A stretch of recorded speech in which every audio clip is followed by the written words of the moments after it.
Hello दोस्तों, कैसे हैं आप। आज हम लोग खिलाफत आंदोलन से जुड़े महत्वपूर्ण तथ्यों को देखेंगे। खिलाफत आंदोलन 1919 से 1922 तक ब्रिटिश भारत में भारतीय मुसलमानों द्वारा चलाया गया था। ठीक, जब प्रथम वर्ल्ड वार ख़त्म हुआ था तो उस समय क्या किया था ना, ब्रिटेन ने तुर्की का जो खलीफा पद था उसको ख़त्म कर दिया। उसका उद्देश्य जो था, तुर्की के प्रति ब्रिटिश नीतियों और प्रथम युद्ध के बाद ओटोमन साम्राज्य के जो विघटन हुआ था उसको विरोध करना। युद्ध के बाद जो तुर्की के ऊपर जो सैंक्शन लगे थे जो खलीफा के पद पर, भारत में रह रहे मुसलमान को आहत पहुंचाया। तो यहाँ के मुसलमानों ने आपस में सभाएं करके जो है इस आंदोलन में फिर पुनः खलीफा के पद को पुनर्गठित करते हुए उसके सम्मान को लौटाना था। तो आइए देखते हैं पॉइंट्स को। जैसा कि टॉपिक आपको दिया हुआ है किसान और राष्ट्रीय आंदोलन। क्या दिया हुआ है? किसान और राष्ट्रीय आंदोलन का ये पहला टॉपिक है। उसके बाद देखेंगे इसमें खिलाफत आंदोलन। खिलाफत आंदोलन क्या है? 1919 में फर्स्ट वर्ल्ड वार, जिसमें क्या हुआ, तुर्की की हार हुई। उसके बाद अंग्रेजों द्वारा खिलाफत पद का क्या हुआ, समाप्त कर दिया गया। क्या कर दिया गया? अंग्रेजों द्वारा खिलाफत का पद समाप्त कर दिया गया। उसके बाद अली बंधु थे, अली बंधुओं द्वारा यह क्या किया गया, शुरू किया गया ये आंदोलन। क्या किया गया? अली बंधु द्वारा ये आंदोलन शुरू किया गया, जो 16 फरवरी 1919 क्या था इस दिन, किसकी अध्यक्षता में यह आंदोलन को आगे बढ़ाया गया था? हसन इमाम की अध्यक्षता में। क्यों यह बैठक हुई थी? कहाँ पे? पटना में यह बैठक हुई थी। 16 फरवरी 1919 को पटना में एक बैठक बुलाई गई जिसकी अध्यक्षता हसन इमाम ने की। क्यों? इसका जो पीछे का जो उद्देश्य था इस बैठक का क्या था?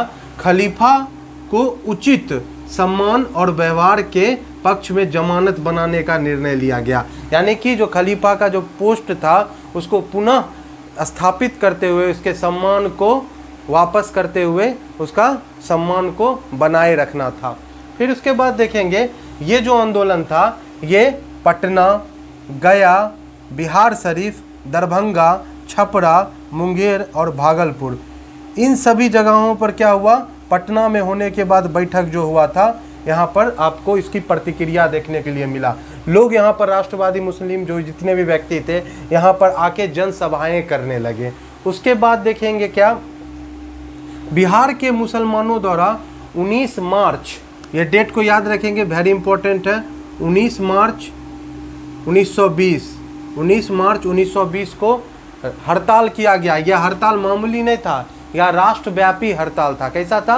राष्ट्रव्यापी हड़ताल। इस हड़ताल का असर आपको इस एरिया में भी देखने के लिए मिला। पटना, गया, बिहार शरीफ, दरभंगा, छपरा, मुंगेर और भागलपुर, यानी कि दरभंगा, छपरा, मुंगेर, भागलपुर, गया, इन सभी जगहों पर क्या हुआ, इस आंदोलन का राष्ट्रव्यापी हड़ताल का जो था अंश देखने के लिए मिला। फिर उसके बाद आप देखेंगे नेक्स्ट में मौलाना शौकत अली पटना का दौरा करते हैं। कब? इसके बाद अप्रैल में, मार्च 19 राष्ट्रव्यापी जो आंदोलन हड़ताल हुआ उसका जो प्रभाव पड़ा, उसके बाद क्या है, मौलाना शौकत अली कहाँ है? पटना आए। कब? अप्रैल 1920 में पटना आए। ठीक, अब फिर उसके बाद 19 अक्टूबर, इस डेट को भी आप क्या करेंगे, नोट करेंगे VVI के तौर पर, इम्पोर्टेंट। 19 अक्टूबर 1919 पूरे देश में खिलाफत दिवस मनाया गया। कौन दिवस मनाया गया? खिलाफत दिवस। 19 अक्टूबर 1919 को पूरे देश में खिलाफत दिवस मनाया गया। फिर इसका समर्थन किसने किया था? मौलाना शाह रसूल हक। कौन किए थे? मौलाना शाह रसूल हक ने इस खिलाफत दिवस को मनाए जाने के लिए इसका समर्थन किया था। और इसकी अध्यक्षता में पटना में क्या, पटना में इनकी अध्यक्षता में अंजुमन इस्लामिया हॉल में क्या हुआ था, बैठक हुआ था, जिनकी अध्यक्षता ये खुद कर रहे थे, मौलाना शाह रसूल हक। जो कब हुआ था? 30 नवंबर 1919 को हुआ था। कब हुआ था? 30 नवंबर 1919 को। ठीक, उसके बाद देखेंगे इसके बाद जब 30 नवंबर 1919 को बैठक हुआ तो इससे प्रेरित लेते हुए विभिन्न भारत के विभिन्न भागों में क्या होने लगे, जनसभाएं होने लगी।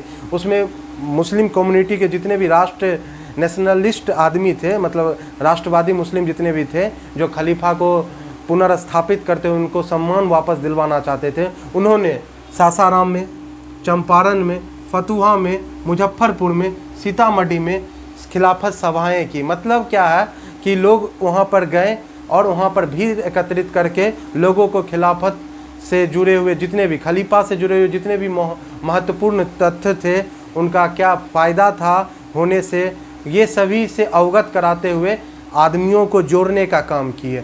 फिर नेक्स्ट देखेंगे आप बिहार के समर्थक। बिहार में इनको समर्थन जो कौन कौन दिए थे खिलाफत आंदोलन को? राजेंद्र प्रसाद, फिर मोहम्मद शफी और मौलाना नारुल हसन। बिहार में जो इस आंदोलन को समर्थन किस किस ने दिया था? राजेंद्र प्रसाद, मोहम्मद शफी ने दिया था, फिर मौलाना नारुल हसन ने दिया था। फिर नेक्स्ट देखेंगे पहला कब मनाया गया था? 19 अक्टूबर 1919 को पूरे देश में खिलाफत दिवस मनाया गया था। फिर देखेंगे 19 मार्च 1920, एक था 19 अक्टूबर 1919, फिर दूसरा देखेंगे 19 मार्च 2020, सॉरी यहाँ पर गलत 1920 होगा, 19 मार्च 1920 सेकेंड खिलाफत दिवस मनाया गया। सेकेंड ये वेरी इंपॉर्टेंट है, सेकेंड खिलाफत दिवस मनाया गया और इससे ही राष्ट्रीय शोक के दिन के रूप में मनाए जाने का क्या किया गया? आह्वान किया गया और इस दिन को स्थापित कर लिया गया कि इसे राष्ट्रीय शोक के रूप में मनाएंगे। तो ये खिलाफत दिवस से रिलेटेड जितने भी महत्वपूर्ण और खिलाफत आंदोलन से जुड़े कितने दृष्टिकोण से बताया। आशा करता हूँ आपको वीडियो ये अच्छा लगा हो। साथ ही साथ इस वीडियो को लाइक करें, शेयर करें, कमेंट करें। तो आप यहाँ तो मुझे ऑफलाइन किसी तरीके से क्या सुझाव दे नहीं सकते हैं, इसीलिए आप कोशिश करें कमेंट में इससे रिलेटेड कुछ भी आप सुझाव देना चाहते हैं, कुछ पॉइंट ऐसा जो आप समझ नहीं पा रहे हैं, आप ज़रूर से ज़रूर दें, ताकि मेरे में वीडियो बनाने के जो निरंतर